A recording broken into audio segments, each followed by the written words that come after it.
Termina un año marcado por una guerra en el corazón de Europa que ha hecho tambalear los pilares de la economía, la política y las cadenas de suministro mundiales. También Latinoamérica ha sido golpeada por el conflicto y sus consecuencias. En clave regional, este 2022 ha sido además escenario de un retorno de la izquierda, también de los estados de excepción eternos y de la prolongación de los brazos del narco y la violencia. ¿Qué hechos han forjado la historia latinoamericana de este 2022? Quédate con nosotros que te lo ponemos en contexto.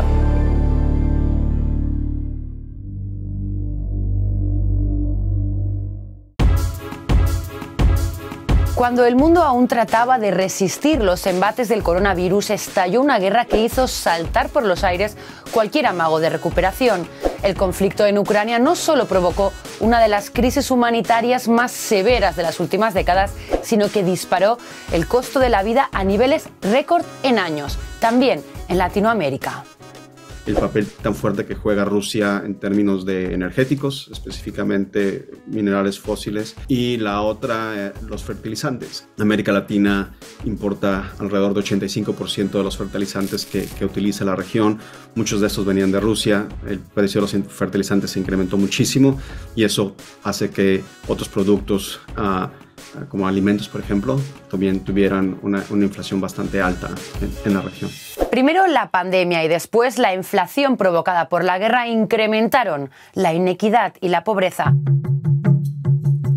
Según la CEPAL, este año 15 millones de personas más caerán en la pobreza con respecto a la situación prepandemia y 12 millones lo harán en la pobreza extrema, un retroceso de un cuarto de siglo para la región. Primero la pandemia y después el problema de Ucrania y energía y ahora la inflación.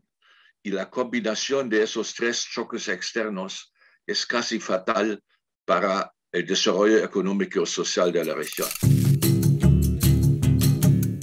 Todo eso es un paquete que es extremadamente difícil de manejar para los gobiernos. Y yo veo también para el año que viene que van a continuar. Hay países en la región que no se han podido recuperar todavía de la pandemia y estos son, por ejemplo, países sobre todo en el Caribe que dependen prácticamente o exclusivamente del turismo y que incluso ahora no ha llegado a las tasas que tenía en aquel momento.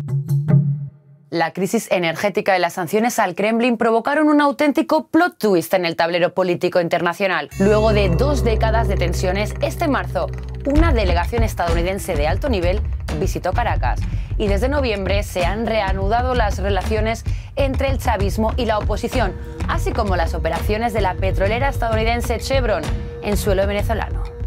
El mejoramiento de la situación en Venezuela no es un desarrollo de venezolanos, es un desarrollo que tiene que ver con los intereses de Estados Unidos y también obviamente los intereses de Irán y de Rusia, que también tienen su papel en ese juego geopolítico en la región. Este reinicio no significa que Venezuela vaya a tener los niveles de producción que llegó a tener en el 2013 en ningún momento cercano.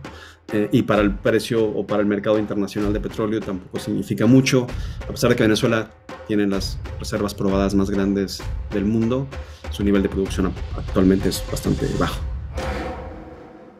El 2022 también ha sido el año en el que vimos al primer izquierdista asumiendo las riendas de Colombia y el retorno de Luis Ignacio Lula da Silva en Brasil. Lula va a tener un Brasil para gobernar muy distinto que en sus viejos tiempos.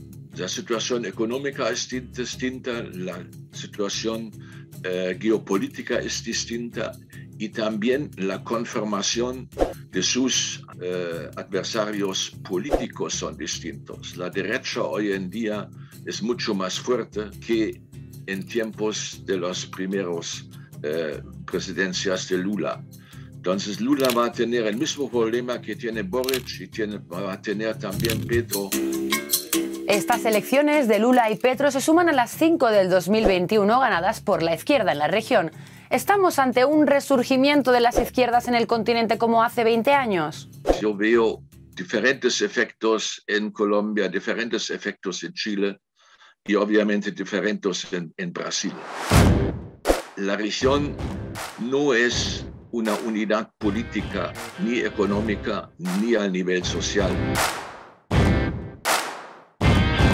Este año también vimos la prolongación de los regímenes de excepción como instrumento político en países como Ecuador y El Salvador. Bukele, por ejemplo, ha prorrogado durante 9 meses la suspensión de las libertades para, según él, combatir a las pandillas, una medida duramente criticada por organizaciones de derechos humanos. Y los militares necesitan siempre la fórmula de estado de excepción para intervenir y ya tenemos automáticamente gran número de violaciones de derechos humanos. Es un círculo vicioso prácticamente. Un gobierno quiere quedarse en poder y necesita llamar a los militares y llamar a la represión pensando que eso es una garantía para quedarse en poder.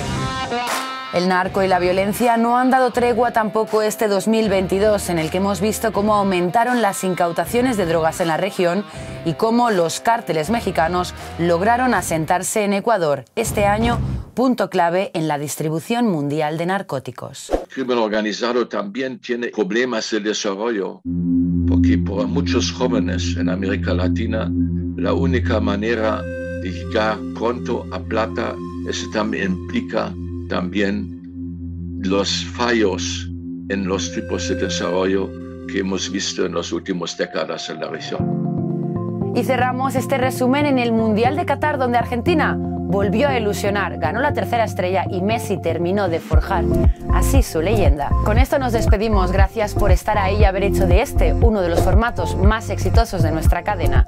Allí donde esté la noticia, nosotros te daremos contexto. Hasta la próxima.